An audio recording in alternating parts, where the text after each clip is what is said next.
Good. A little bit about me. 10 guys on the crew, $1.5 million of revenue. We sort of around 45% gross margin, around 10 to 15% net profit. So same goals as all of you guys. We do mostly service. It's what we spend most of our time on. I'll cherry pick larger jobs. So after last year's winter conference, I got obsessed with like niching down, doing service, high margin service jobs.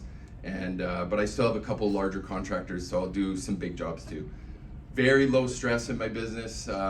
Golf once, twice a week, hang out with the kids during work hours once, twice a week. Most important thing, the fantasy football champion this year. If you take away anything, just remember that. We have the most Google reviews in Lower Mainland for electrical by a wide margin as well. That's mostly due to Nice Job, the vendor here. So if you guys haven't talked to them, it's a no-brainer software. So one point I want to make before we get going is like why, the first one I'm going to show you guys is like when I add a client to Jobber, they get a welcome email with a client guide. And why does that matter? Why do we care about that? It's because when you join BTA and you start looking at your numbers, learning about your business, you want to do a rebrand, you're going to do a van wrap and all this kind of stuff, you will end up being the expensive guy. That's just how it goes.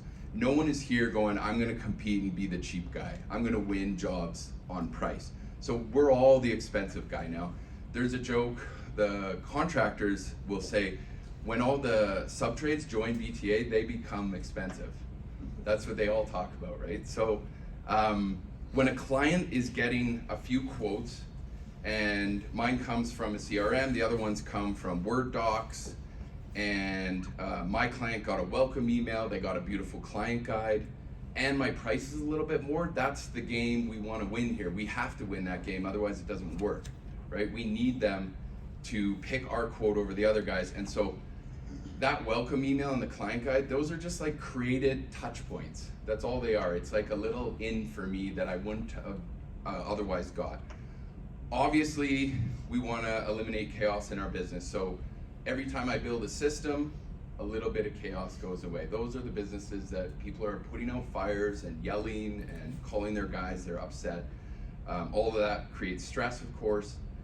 And then we want to save time. So every time we build a system, if we can automate it, it's going to run forever and it's going to save us time. So a lot of guys will say, oh, I don't have time. I wish I had more time to build systems into my business.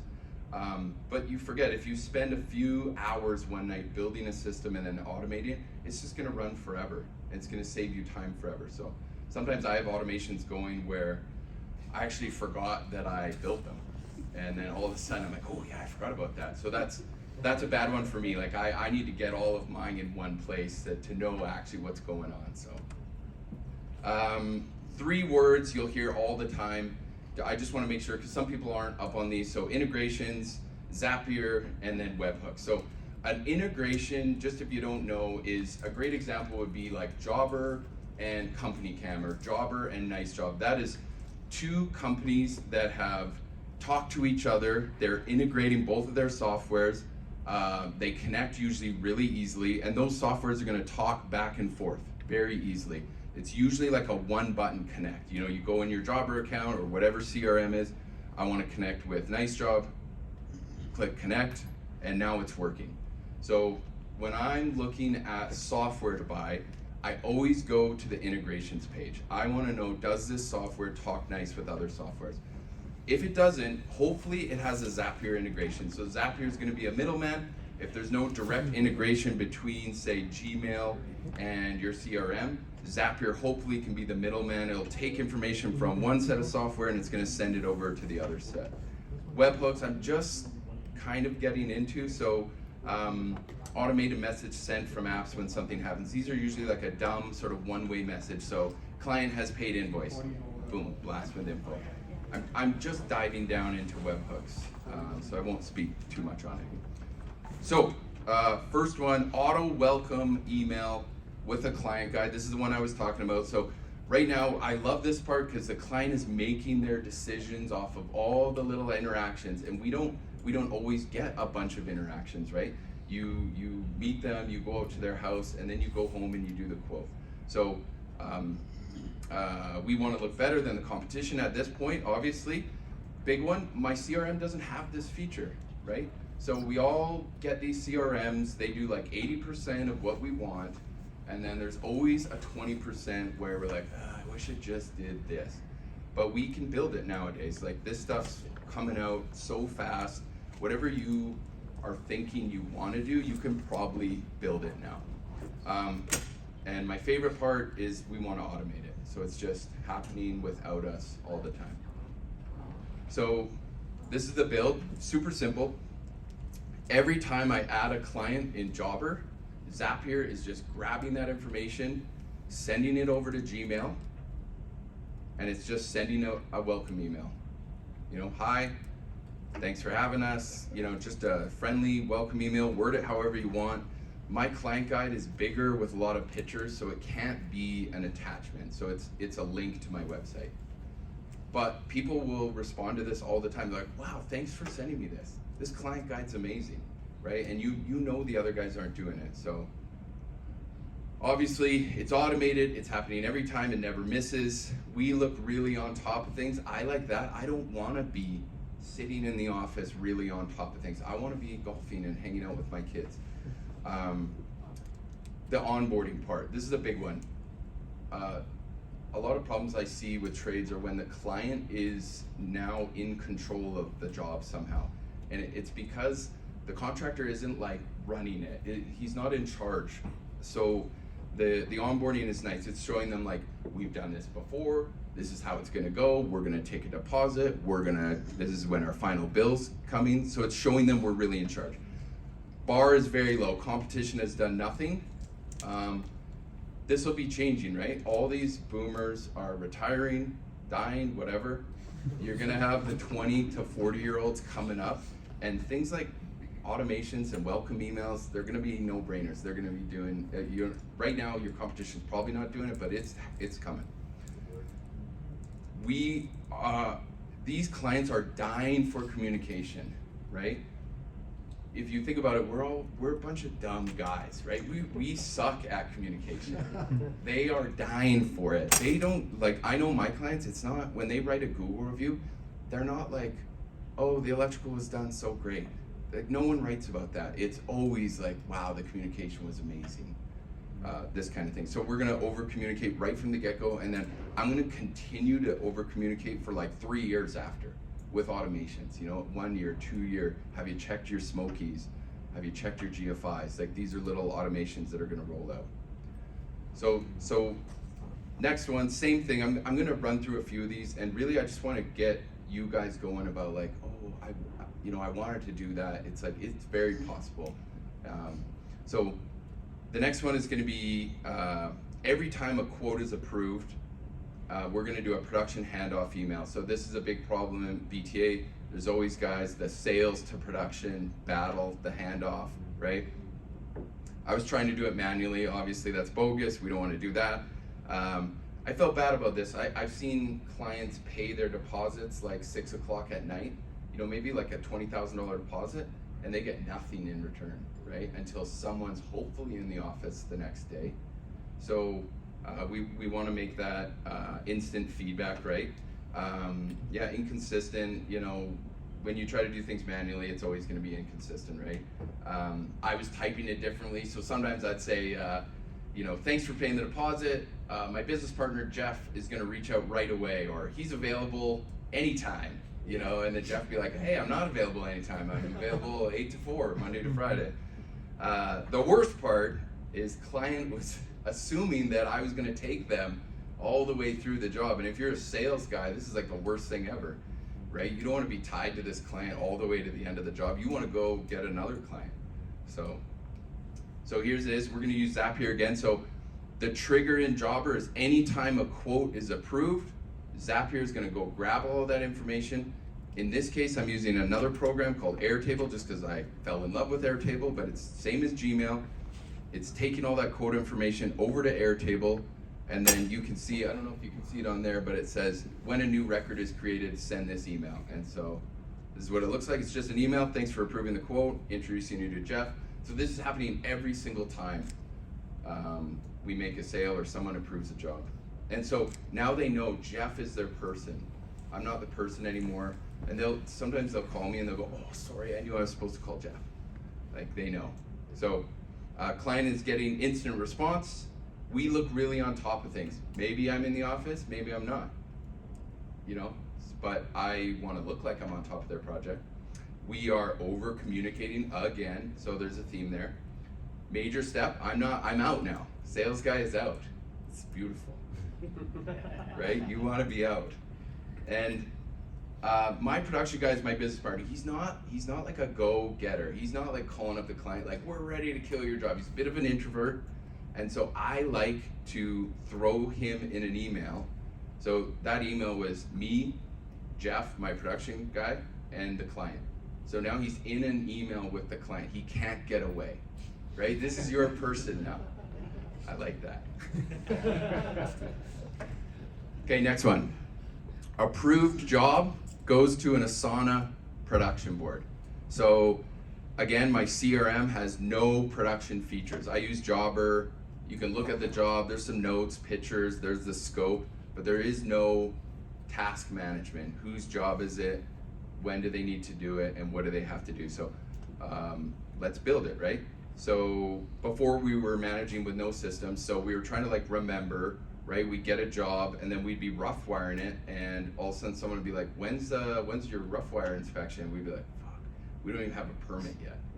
Because it just slipped through the cracks, like Jeff just didn't do it, right? And without a system, that's how it goes. That's what happens. If you have a production team and maybe you're not involved in production, I know for myself, I love looking at this board and I can see where every job is, you know, what stages they're in, have we pre-ordered material, is it scheduled, has Jeff reached out, have we had a final inspection, where have we done a progress invoice? So it's really nice to see. So here it is again, quote approved, that's the trigger. Zapier's grabbing all of the quote information, it's sending it over to Asana. You could use Monday.com, Asana, Trello, Notion, you can use anything for this. Airtable, I chose Asana just because I like Asana. And so now we have, what do they call those, Kanban boards or whatever? So here's all our jobs, add a view, this is a big, huge board. And we just move these little cards along, and that's what my production guy is doing. He's just taking this and going, okay, I've scheduled it, and I'm putting it over here. This is what it looks like if you click in a little bit. So all of this information was taken from Jobber automatically.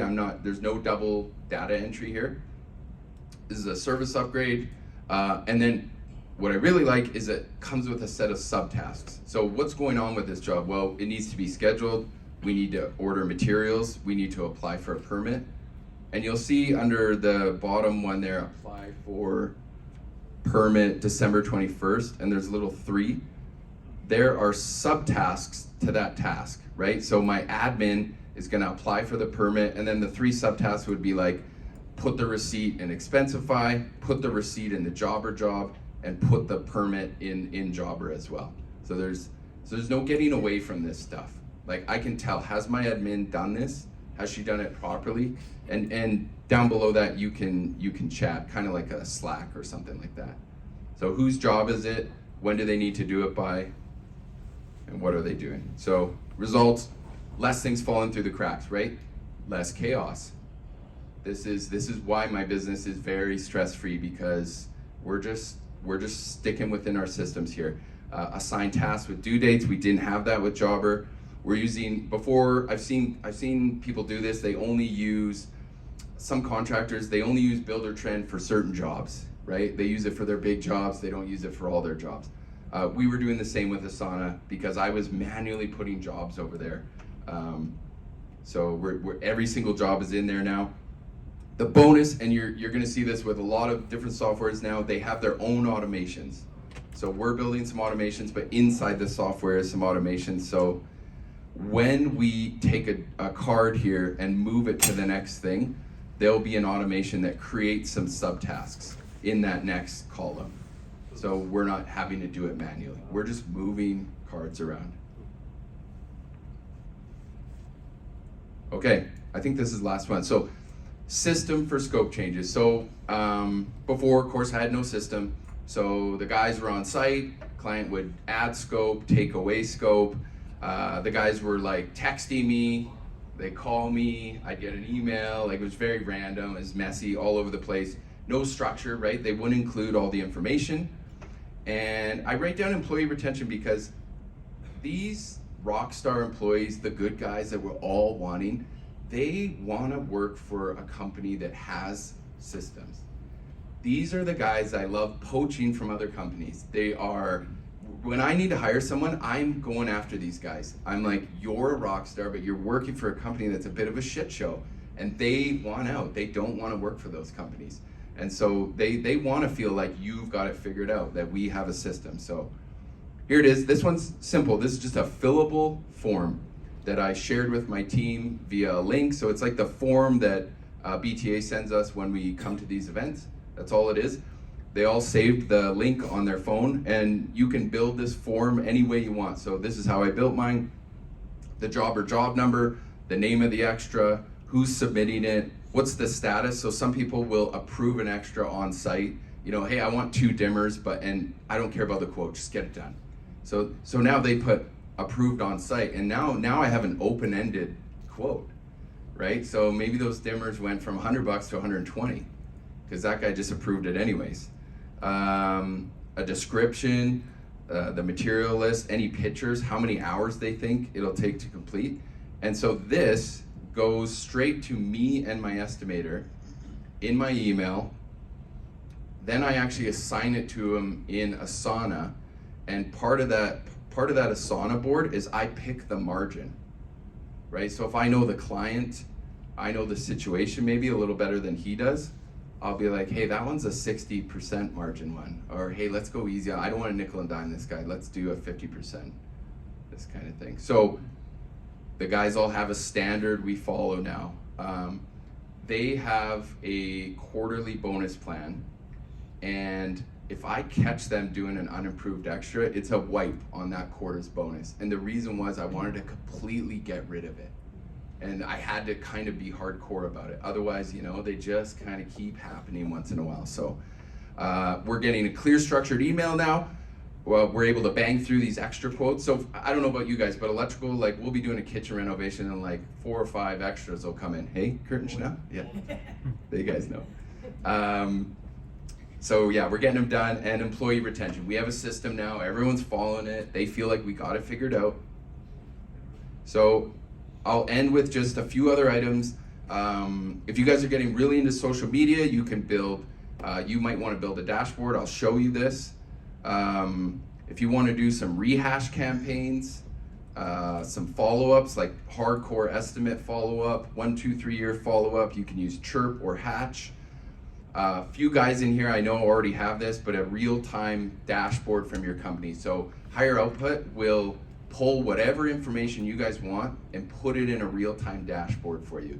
They'll update it once or twice a week. So this is the first place I log in Monday morning. I want to see like, what is my company margin? What's the health of my company? I'll show you it. This is just a fun one that I've been playing with. Analyze your data with AI. So, you know, ChatGPT, you can only kind of type back and forth. Well, Julius.ai, you can upload a file. So I've been pulling files from Jobber, like a job report file or whatever file, load it in there, and then you can ask it anything you want. So you could say, show me my margin by city and show it to me in a pie graph. And it will spit it out for you beautifully in like 2 minutes. So no more filtering through spreadsheets. Like I used to do this, right? I'd get the CSV file, put it in numbers, start filtering it, get all my data. Well, you don't have to do that anymore. You just, yeah. So it's really fun actually. And nice job, the vendor here, complete no-brainer. So they're the reason we have all our Google reviews, because when I close a job in Jobber, it automatically starts a review drip campaign. And it's just bugging my clients. Come on, give me that review, right? The other one I really like, so they'll do a referral program. So it's like, if the client has given you a 4 or a 5-star review or better, it will now start a campaign asking them for referrals for you. And my favorite is client gifts. So I have mine set to email, or if a client has used us 3 times or more, they will get like a email to pick sweets or a box of cookies, and it sends it to them with a nice note.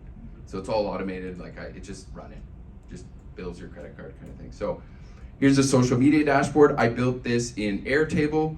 So my idea here was, I don't want to be posting to all of these platforms. I'm gonna have my admin do all the posting. I just load this up. So it's got a title, here's the picture, here's the status of it. Is it ready to post? Am I planning it? Where to post it, right? Is it a story? Is it a post? Is it going on Twitter? Is it a Pinterest photo? And then who to tag. So, and then my admin would just go in here, grab this info, and then it would just be banged out online. So that's an integration? No, that's just a dashboard I created. Yeah. This is higher output, so some guys here will actually have this going already, but so these are real-time stats taken out of my CRM and put in a dashboard. It updates once a week for me. You can pay if you want it updated more, but I have, I have all my referral sources there, so I can see the health. Like I know, there's word of mouth, BNI, Google, Breakthrough Academy. So I think this was from my first quarter. Breakthrough Academy was 15% of my revenue. So 60 grand in the first quarter. And that's just because I'm working for a bunch of you guys.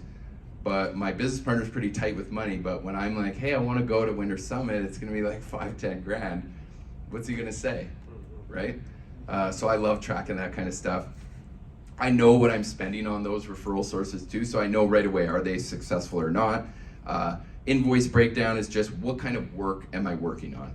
And then the bottom one is basically my job cost card from the MVP, but it's now done for me in real time. If I go one more here, the very top one there is a running gross margin of my company. This is really the one, I'm obsessed with gross margin, so this is the one I go to every Monday morning, and I want to see what's my margin. If I see it dropping down, I know I'm probably behind on billing or something's up and I need to dig in a little more. If I look and it's 45, I know we're having a good year and I'm not too worried. Like I said, I'm obsessed with gross margin. So the next one down is my project managers by quarter. So they have a bonus plan they're on that's based on gross margin by quarter. So I can see their real-time gross margin. I know right away, is one of them struggling with the work we're giving them, and I know what margin we're quoting these jobs at and then where they're finishing. So I can directly see like who is the top performer, who needs help. Same thing, the second one up from the bottom is whoever's quoting by quarter. So I have a full-time estimator now. I still estimate a little bit, so I'm always looking, and then we have time and material jobs. So I'm always looking at his margin, I'm comparing him to me, like out of all the jobs he's quoting, where are they actually landing? So, maybe I need to work on my quoting, right? And then the last one is clients by gross margin. These are all filterable too, so if I click on revenue, it'll bring all the highest revenue contractors to the top. So like I work for Kurt & Chanel, so if I want to go see the margin I make working for them, are they organized, are they disorganized? I can tell right away in real time. This is a big one, because you'll see outliers sometimes. Okay, finishing off. These are usually what you'll see on my Google reviews. So we need to win these jobs at a higher price. And I'll have clients tell us that, you guys were a little bit more, but we went with you. You seemed polished, right? That's the game we're playing. Big one all the time. They treated our job like it was a big job. We didn't treat it like anything. We just ran it through our systems. They just got that impression.